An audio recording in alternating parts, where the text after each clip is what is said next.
Welcome to OLC 4.0. This is Term 2B. We are on Class 29, working on Assignment 39, and also looking at conditional sentences. Today is also going to be the last day of Unit 3. Today is June 5th, 2025, and this is Jillian Percy. Here are all of the ways to contact us.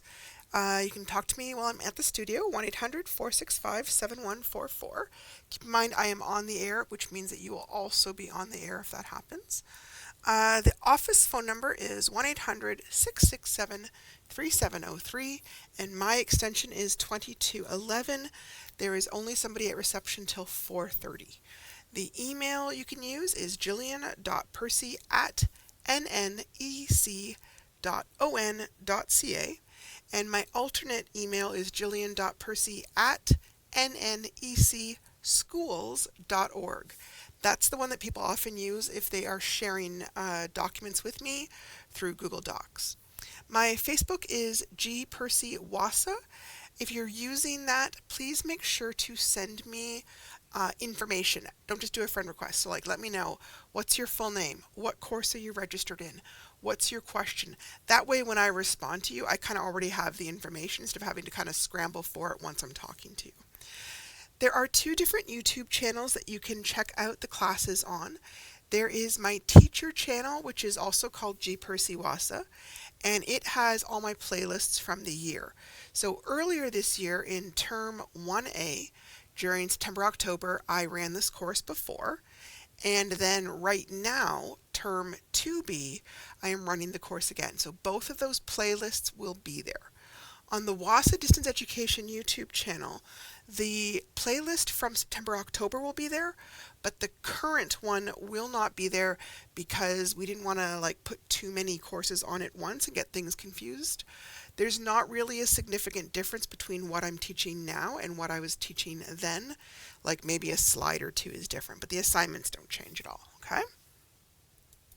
Okay, how to hand in assignments. Gosh, once again, I fix this every single time and it still mixes up every single time. I don't know why.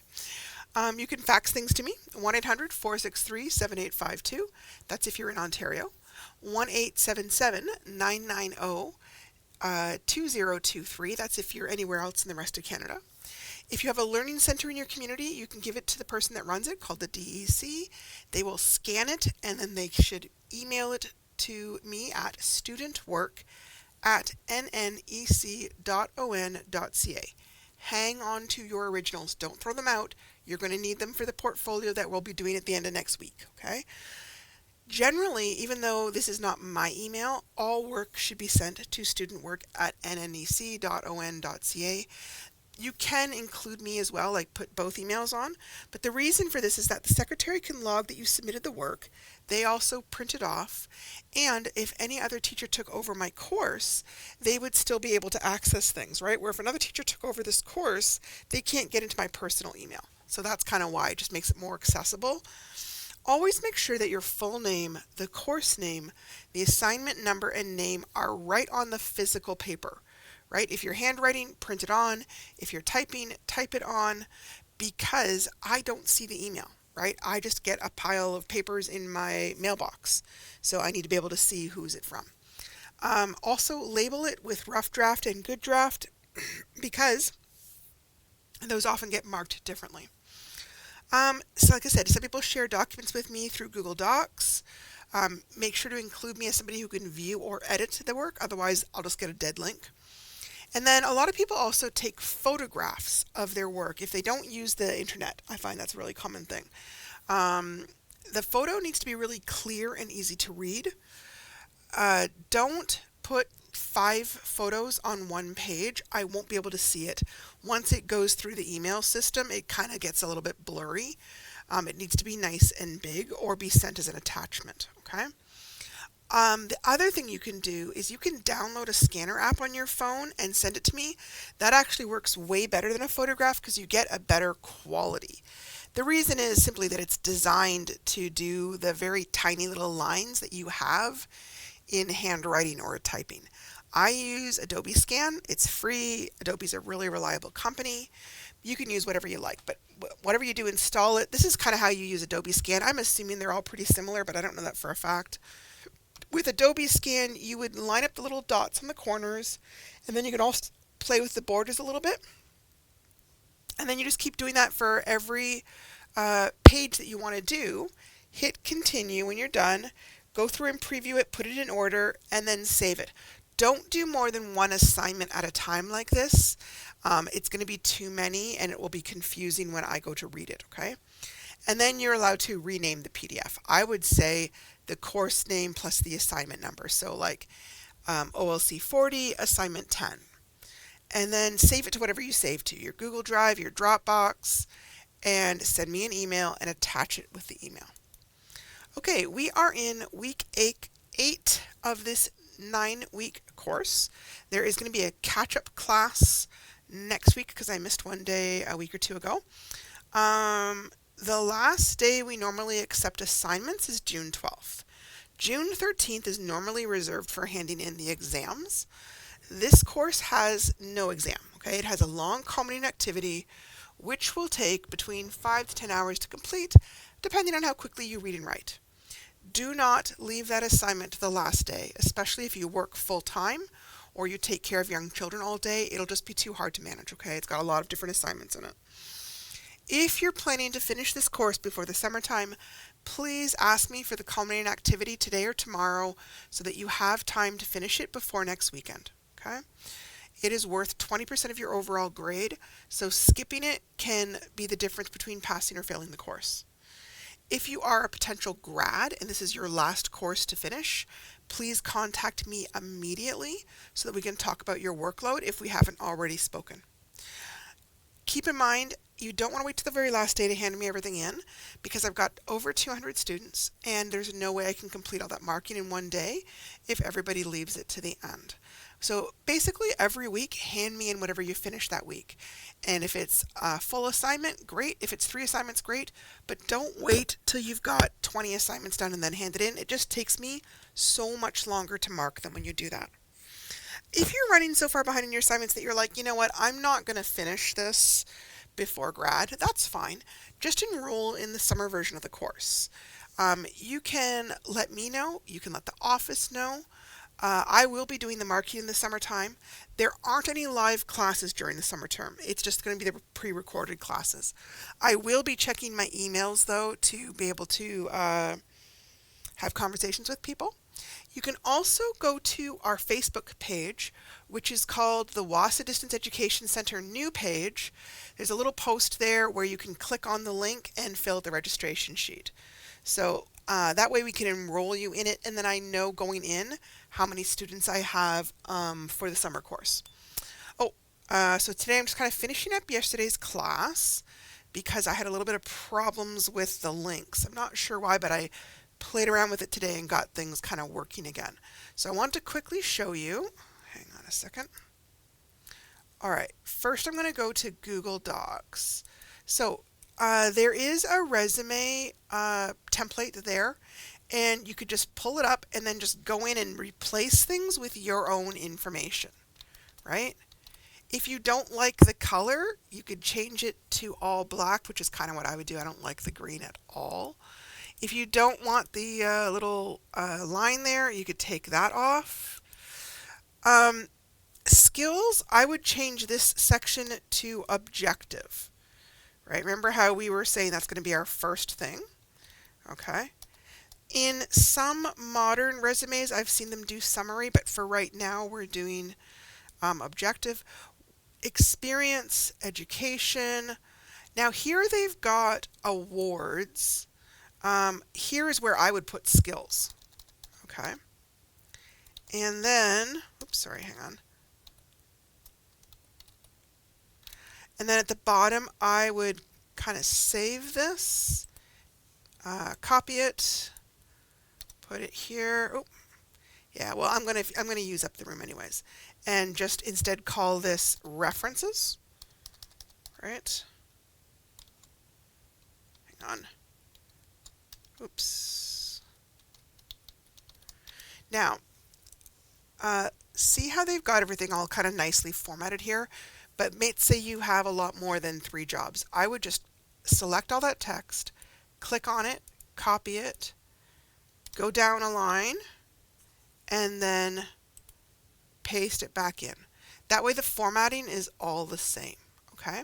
Now, sometimes I have found the formatting will be fussy and I want to change things and it won't let me.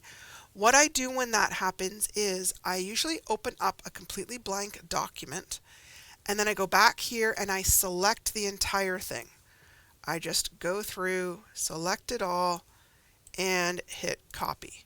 Then I go into the blank document and I simply, hang on, put it there instead.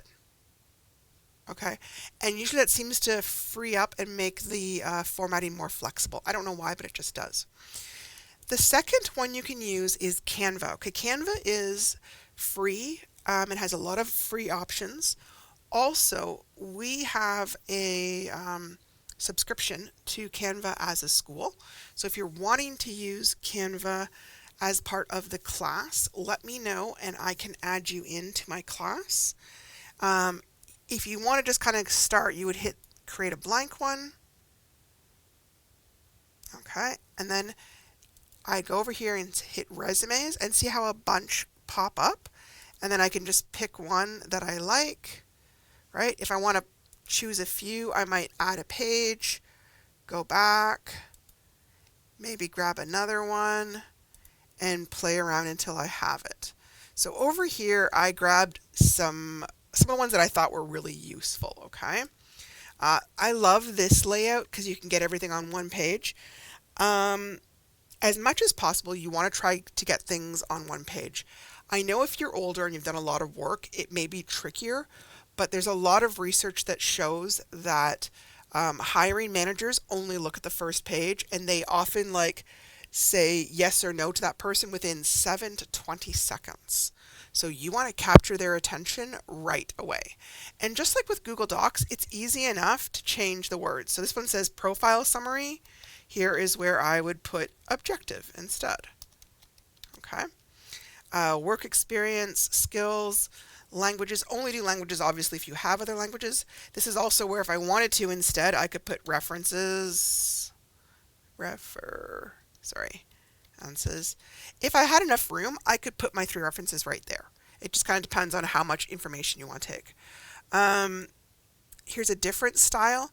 This one is kind of like a 2-column style. This is more of a straight style. I think it's really easy to read. Again, I would change the summary to objective because right now we're doing that. Now, they've put their title at the level that we're working at. A lot of times we're not going to necessarily have a title. So if I were doing this, I might say something like OCT certified teacher because that's a professional designation. Or if you were a nurse and wanted to make sure people knew, yes, I have this level of nursing, great. Otherwise, it's not necessary, okay? Here's a different one. This one, I actually like a little bit better than this. I like the line there, kind of underlining thing. Again, if you don't want the chemist thing, you just click on it and put that part in the garbage, no problem. I don't know that I necessarily care for the colors, but I could leave it. And again, let me see, here's another one. This one is another side-by-side, but without the boxes, which I think actually makes it a little bit easier to read. I like this one quite a bit as well. I wouldn't have about me. This is where I would put the objective part. And then there's one more. I'm not crazy about the pink. I gotta be honest. Unless I was going for a makeup company or maybe in a fashion company. Otherwise, I think the pink's a little bit girly myself. And then here's one more. I like this too because I like these little bars across. They're kind of cool. And then did I have one more? This is a different one.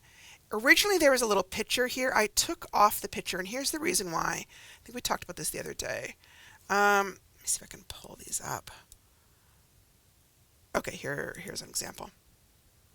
Okay, in Canada, I don't know how it works in the States, but in Canada, I think this would actually work against you because there's the issue that it looks like if they liked you, that they might be hiring you based on looks or not hiring you. And again, the issues that you can have with personal appearance is Maybe they prefer girls versus boys. Maybe they prefer young versus old. Maybe you've got colored hair or tattoos and they don't like that. Maybe you're of a different race. There's all these kinds of issues that it can leave people open to liable. So a lot of times, uh, this is what I understand. I could be wrong. Somebody let me know if I am, that if it's got a photo, they automatically just don't look at it for that reason. So there's no chance of saying, well, you hired me due to favoritism or you didn't hire me due to favoritism. It just becomes, oh, well, there's a photo. We don't look at ones that have photo. The only exception for that would be if you were doing something where your personal appearance is the main thing. So like acting, modeling. Sometimes you'll see that in like real estate for some reason. I'm not sure why, because you're selling the house, not the person. But normally in Canada, I would avoid the ones that have the photograph. If you really like the setup, I would take out the photograph. Okay. That means you have to play with the formatting a little bit. But that's just kind of my words of advice from what I understand. Okay. Yep. This one, again, I don't like the pink, but I do like the setup. I think this is really easy to read, and I like the font. The one thing I don't like about the font, okay, this one, I don't like the font in this one. I'm not sure what font they've used. I'm not sure if it's Roboto, maybe. Anyways, I think this is kind of an ugly font. Here's another one. I like this. Typical fonts that get used a lot these days is Calibre, Arial, sometimes Verdana. Times New Roman used to be classic, and it looks beautiful in print, but I find it's actually a little bit harder to read on these. If you don't like the font for any of them, you would just go in, click on it, and then play around with the font until you have something. But you want your font to be more or less, when I say invisible, I mean like you don't want it to stand out, okay? You don't want people to be going, "Ooh, look at those pretty letters," because then they're not looking at your information, right? But some of them have different kind of a feel, and everybody has personal favorites and personal ones they hate too, so that's something to keep in mind too. Okay, so learning goals for today's class, because I was just finishing up yesterday's.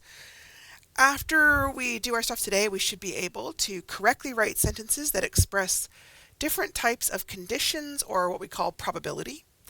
Identify the topic, the audience, the purpose for writing, and the requirements of the particular writing form. Use pre-writing strategies to generate ideas for writing. Use appropriate strategies to organize ideas and information for writing, such as using headlines while writing a resume, creating a first draft that includes the main and supporting details in the required format, revising drafts in a variety of ways in order to ensure that the tone and level of language is appropriate to the audience and purpose, using appropriate strategies. Also, using appropriate strategies to edit the work, and use your knowledge of how to write summaries, information paragraphs, and opinion pieces to produce informational writing for a variety of personal and school-related purposes. Sorry, I do this because I'm supposed to do this as far as ministry goes. I think it's actually too much. I'm not going to do that again. Oh, journals. They sometimes use the phrase personal reflections. We usually call it a learning journal. It's the same idea, okay? So assignment 39, which is the last one of the unit, is about communication skills in the workplace, and it is worth 15 marks. And here's the little blurb on it. Communication skills such as reading, writing, listening, speaking, viewing, and creating media content are very important in many jobs today. You are to share your thoughts on how these literacy skills are all important communication skills if you are to function effectively at work and be able to succeed in the workplace. Now, I want to point out, because this happens every year, the focus is on how your communication or your literacy skills can help you, not on what it takes to be successful. So, for example, being punctual is a really important part of being successful in a lot of workplaces, but it's not a communication skill. So it would not be a part of this journal because that would be off topic. Okay? Now, some jobs do require viewing and creating media content. Some jobs don't. Like, for example, my job does, obviously. Like right now what you're looking at, this is media content. Some people have to do little Facebook posts. Some people have to do posters for their job. So you're the one that kind of knows whether your job involves that. I do want to point out, because sometimes people will be like, well, my job doesn't use any communication skills. I'm like, that's really, really, really rare, okay? Even jobs that require you to work completely alone, like maybe say night security, or are very physical, like say mining, usually still require some sort of literacy skills, keeping in mind that that includes things like speaking and listening, okay? Even things like being able to conduct a job hunt, write a resume, participate in an interview, okay? All those things are part of what we think of as communication skills or literacy skills. So I want you to do at least 2 paragraphs, maybe 3. 1 paragraph on your oral communication skills. That's both speaking and listening. 2nd paragraph on both reading and writing. And then you may want to do a 3rd paragraph on media skills. Media skills are viewing and understanding media or creating media. Okay. Please be really sure to give specific examples in each paragraph. Sometimes I get people that will do me like really, really vague statements like, communication skills are really important. They're important. Communication skills are good. Communication skills help you in your job. I'm not going to give you a lot of marks for that because you're not really explaining your ideas. So like communication skills are really important in jobs because it's important to be able to communicate effectively with your colleagues. Sure. It's fine to have one sentence, like your introductory sentence, be very general, like listening skills are important in the workplace, but then you would need to go on and give me some really specific ways that listening can be important or useful. Or you could give me examples of what goes wrong when people don't have good listening skills at work. Each of those paragraphs should have an opening sentence, a closing sentence, and then at least 3 examples or details in the body of the paragraph.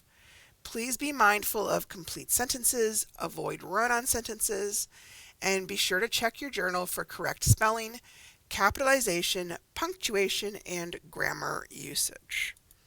Okay, looking at pre-writing strategies. So there are 6 main communication areas: reading, writing, speaking, listening, viewing media, or creating media. Now, each of these big areas could be broken down into smaller skills.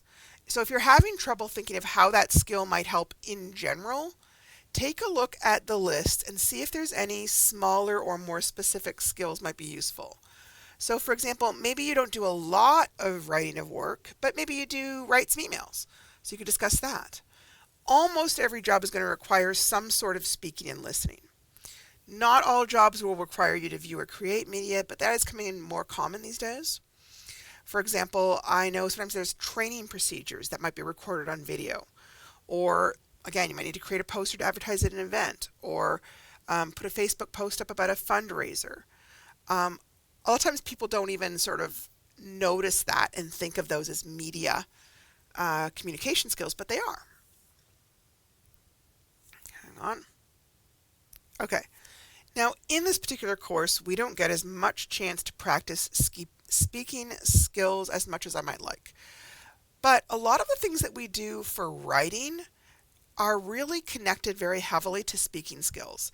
So brainstorming your ideas, thinking about your audience, communicating for a specific purpose, being mindful of your tone, making sure your communication is clear and understandable, facial expressions, nonverbal communication. Listening skills have some similarity to reading skills in that both of them are about paying attention to information that is coming from outside of you.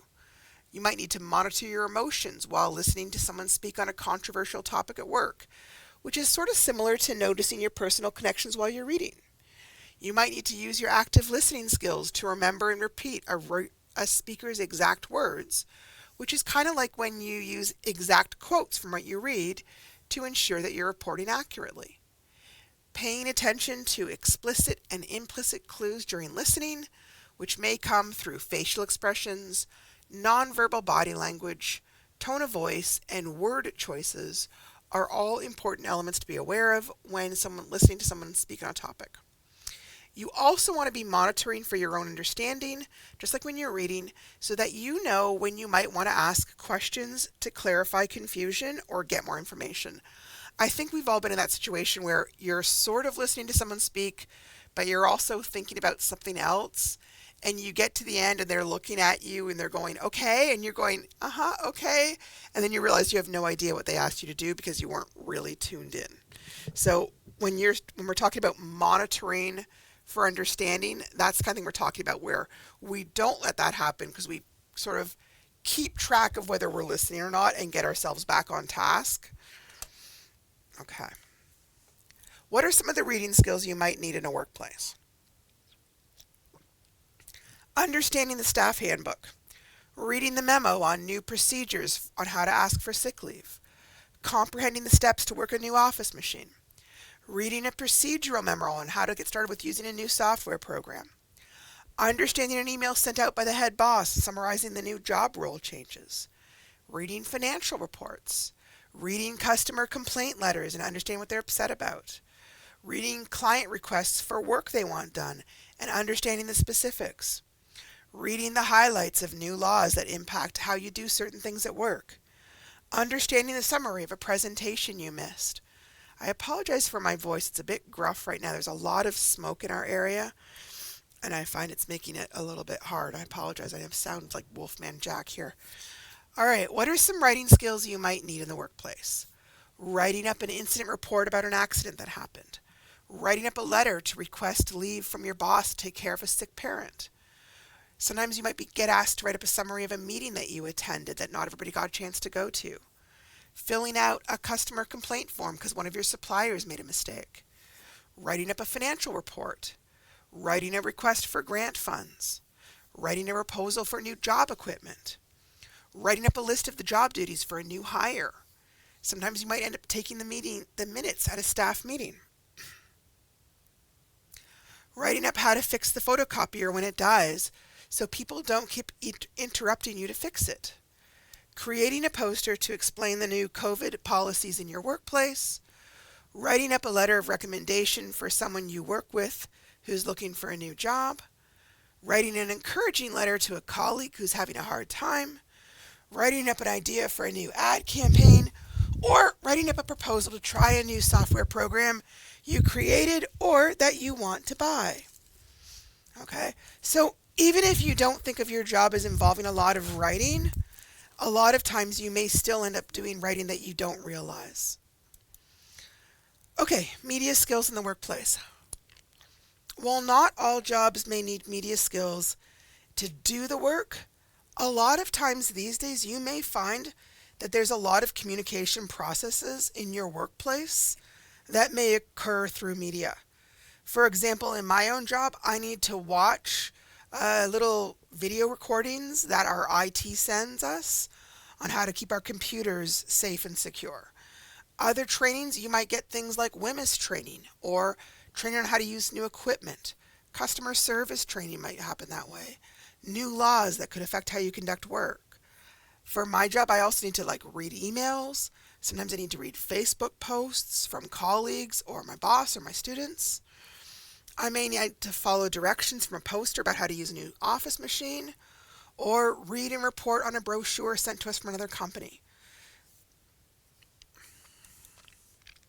Okay. We often think about media these days as social media, okay? Or digital media. But media can be a lot more than just those two areas. There is, first of all, broadcast media. That's things like TV shows, radio broadcasts, and even online streaming content.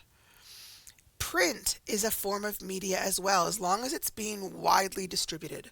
So things like newspapers, magazines, brochures, books. Digital media can be things like social media content, online articles, podcasts, and digital music tracks. And then you can have interactive media. And that can be things like video games,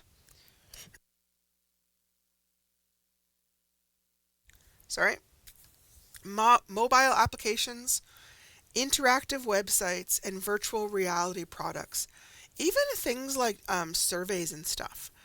And then there's outdoor media. This is things like billboards, posters, bus ads, digital displays in any kind of public space. Okay. Ba, ba, ba, ba.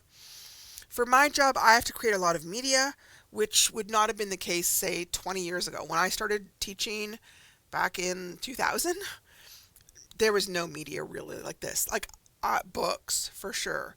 But now I send out Facebook posts. I create posters. I design presentations on Google Slides. I do live stream presentations through Zoom calls like this. I post things on Facebook. Other jobs may need you to use Google Slides or PowerPoint or Excel. All of those things are types of media skills, okay? And again, I think we've gotten so used to them we don't always think of them as media. How do all these literacy skills affect you in the workplace? Now, obviously, no one job is probably going to need all those skills, and even if it does, it's not in equal amounts, right? Some jobs involve more listening, some jobs involve more talking, some jobs involve more reading. But think about either the job that you currently have or the job that you wish you had. How would better reading and writing skills help you to do your job better? What about better speaking and listening skills? What about better media viewing and understanding skills? What about stronger media creation skills? How would your skills, like if they were improved, how would it affect yourself? Could it mean a raise or a promotion or more job satisfaction? Could it affect your clients or your customers, your coworkers, your immediate supervisor, the head boss, your suppliers, other businesses you deal with? Okay, we do this all the time with with writing. Identify the topic, identify the audience, identify the purpose, and the requirements of the particular writing form. Organize your ideas and information, create a first draft. Okay, so vaguely, this is kind of me showing you how your structure of your journal should look like. Your first paragraph should have at least 5 sentences about your speaking and listening skills. Then leave a space. That space helps your reader, but it also helps me as the teacher, so I've got a little bit of room to comment on things, okay? Second paragraph, your reading and writing skills. Again, leave me at least a space between those, but also write me about at least 5 sentences. It could be more. And then finally, media skills in the workplace, at least 5 sentences. Remember that every paragraph needs to use good paragraph structure. There should be an opening sentence that introduces your overall topic or opinion. And then you should have at least 3 or more detail sentences where you give examples or give other arguments. And then a closing sentence that restates the beginning, right? Remember when we've talked about this before, this is like we say hi, and then the bottom is like we say goodbye. We repeat ourselves. And remember we talked about how we lose track of ourselves when we're listening? That happens in reading too. So that's one reason why we repeat it, so that people really get the idea. Okay. I think I talked about this briefly, but I want to say this again because it happens and it really, I feel bad for people when it happens because it usually means that they don't do well in the assignment, okay? Occasionally students get really, really focused on that word success, and they write me beautiful, beautiful journals about how to be successful at work and never once mention any communication skills. That unfortunately would be an example where a student's gotten off topic and not really answered the question that's being asked. So an example of that kind of thing would be things where they say, being punctual is an important part of success at work. Yes, it is, but it doesn't have anything to do with communication. Getting along with your coworkers is a key to being successful in the workplace. True. Now, you could tie that into communication. You could say, one way to achieve this is through good listening, right? You will be more successful at work if you always remember to have a positive attitude. Now, that by itself, no. But then you could tie it into speaking. If you remember to speak positively to others and about others in the workplace. So if you don't tie it into communication, it shouldn't be in your journal, and it will lower your marks. Okay? All right. Oops, hang on a second. There we go. Okay, you don't have to cover all 6, right? It's fine if you're in a job where one is more important than the other, but do try and cover at least 2 to 3 of them, okay? Okay, not going to worry about that. Thinking of an effective opening sentence is a really key component to making your journal sound professional or really strong. What is a general statement you could make about communication skills and how they help you at work? Even a job that involves a lot of physical labor, like say being a construction worker, can need good listening skills to follow the foreman's instructions, right? Or a job like being a cashier, where you deal with customers, might involve a lot of good speaking skills in order to help keep people happy and resolve complaints. Some possible ways you could start would be things like communication skills are a key to success at work because, and explain why. No matter what you do, great communication skills can help you. How? Effective communication skills at work are, what are they? Okay, so less vague, more detailed. So the part in red is don't do as much of this. The part in green is do more like this. So let's say I say good speaking skills are helpful in the workplace. Okay, but be specific. How? Good speaking skills can help you communicate your ideas to your colleagues and supervisors. Okay, way better. Good listening skills are important at work. Okay, how? Good listening skills can help you calm down a complaining customer and help solve the problem. Much better. Good reading skills are useful at work. Okay, again, how? Give me an example. Good reading skills can help ensure you understand new policy changes or comprehend a complex email from the head office. Okay, this green side, that is the level I'm looking for. Okay, and then again, always remember to wrap everything up with a good closing sentence. So there's at least 2 paragraphs. Each of those paragraphs needs a closing sentence. It's going to restate the main idea of that paragraph. It might give an overall opinion or make some sort of big sweeping statement that encompasses the entire argument or idea. Sometimes a closing sentence might reiterate or like relist the important points in the paragraph. Okay, and then we're going to talk about editing a little bit. Okay, now this is one of those assignments that doesn't technically ask for a rough and a good draft. However, I strongly suggest that producing a second draft can be helpful, and at the very least, take a few minutes at the end to proofread or edit your work. Okay? On to the next couple of slides, I'm going to mention some common issues with student errors.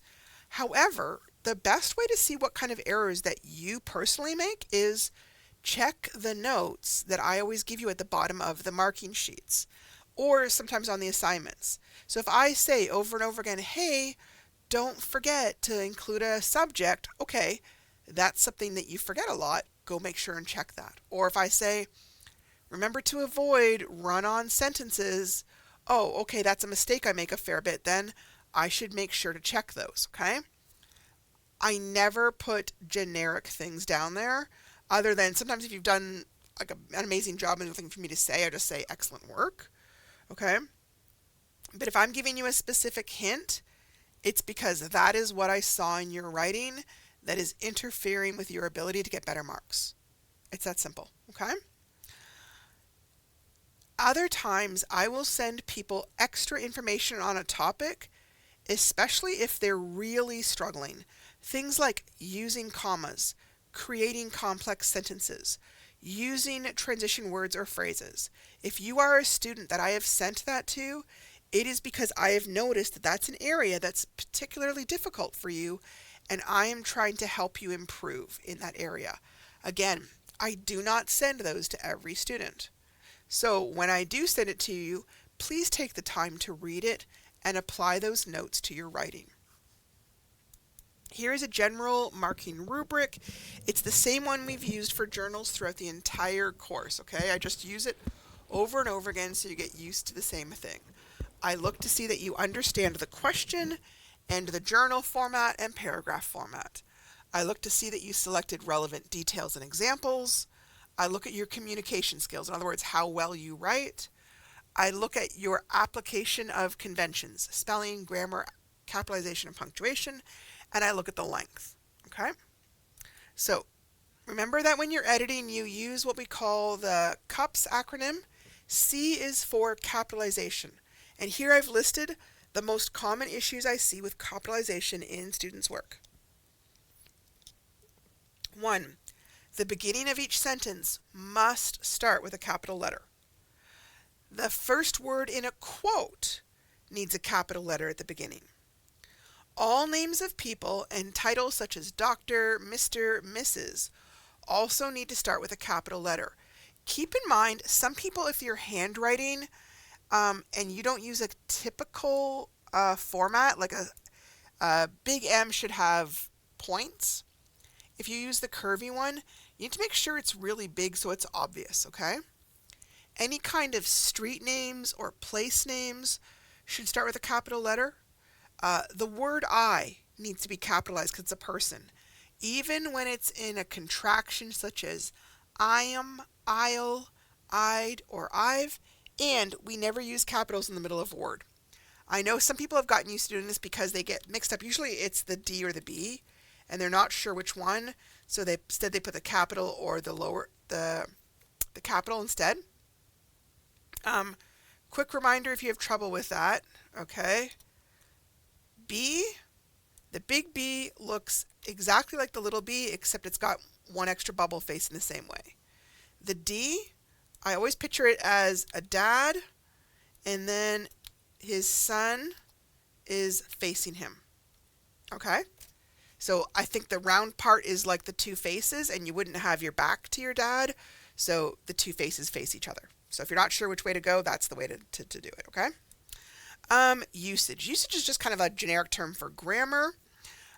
Remember to watch for subject-verb agreement, which basically means if you've got a plural noun, you use the plural verb. If you have a singular noun, you use the singular verb. So the cars drive over the freeway, or the car drives over the freeway. You also want to make sure you use a consistent and appropriate verb tense. A lot of times in our writing, we're going to be using past tense, and you don't want to suddenly switch over to present tense. So look, if I said we went to the campground and we are fishing implies that you're doing it right then. Like you're writing this and fishing at the same time. Instead, you would want to take that out and say, and we were fishing instead. Okay? You also want to make sure that every sentence has a subject. It comes right before the main verb. This is still the most common grammar error I see in any student's writing. Not in every student, but if there's problems, this is the one that's usually the problem. The subject is a noun or a pronoun, and it is the one doing the action or being described or renamed. So let's say I say, just taking my own sweet time rocking down the road. This is incorrect, okay? Although it's kind of implied that I'm talking about myself, in English you can't just imply it. You have to actually put the word in there. So I altered this to make it correct by saying, I was just taking my own sweet time walking down the road. And you can see, not only did I need to add the subject I actually had to add another verb too to make it sense. Because I couldn't just say, I just taking my own sweet time walking down the road. That isn't the right verb tense there. And then punctuation. Okay, these are the ones that are most commonly errors. Remember to use quotation marks if somebody is talking. Okay? Apostrophes only get used with contractions or to show that something belongs to somebody, like the kid's hat. Okay? Apostrophes are never used to show plurals. So here I've got houses apostrophe. That's wrong. I only need the S. Compound sentences must have a coordinating conjunction and a comma. They cannot have a comma alone. Complex sentences must have a subordinate conjunction and a comma, not a comma alone. And never join two sentences with, with a comma all by itself. Okay, that is probably the second biggest mistake I see. I know we do it all the time in Facebook, but it's not proper writing, and I do notice it, and I will cause you to lose marks that way, okay? Last is spelling. Okay, I've put here the ones that are most commonly what I see as mistakes. Remember that even if you use spell check, if it's a real word, but you're using it in the wrong spot, spell check doesn't necessarily notice. Sometimes grammar check will, but not all the time, okay? So, some words that are commonly confused is the word to, and to. TO is the location, like I'm going to the store. TWO is like the number. And then TOO is also like me too. Then there's there, and there. THEIR is possession, like it's their car. THEY apostrophe RE is a contraction, like they're going to the store. And then THERE is location, like he went over there. Then we've got then, which is time, versus than, which is comparing. Affect with an A is where you influence something or change something. Effect is the result of an action. Were, WERE, is the past tense of the word are. Where, WHERE, is asking a location. And we're, WE apostrophe RE, is a contraction for we are, like we're going to the store. ITS is a possessive, like my dog licked its paws. But IT apostrophe S is a contraction for it is, like it's rainy out. Whose, WHOSE, is possession. Whose shoes are these? But whose, WHO apostrophe S, is a contraction for who is, like who's coming to the mall with us? ARE is the present tense of the verb to be. We are hungry. Our, OUR, is possession. That is our car. Now, I am deliberately pronouncing that in an exaggerated way. I know that in real life we often say them exactly the same, R and R. That's why they get mixed up all the time. Okay? We only have about 2 minutes left, so we were gonna tackle conditional sentences, but we're not gonna get to that today. I will try and squeeze that in tomorrow. Tomorrow we do have a makeup class at 1 o'clock. So tune in if you're following along, and I will talk to you guys tomorrow. Take care.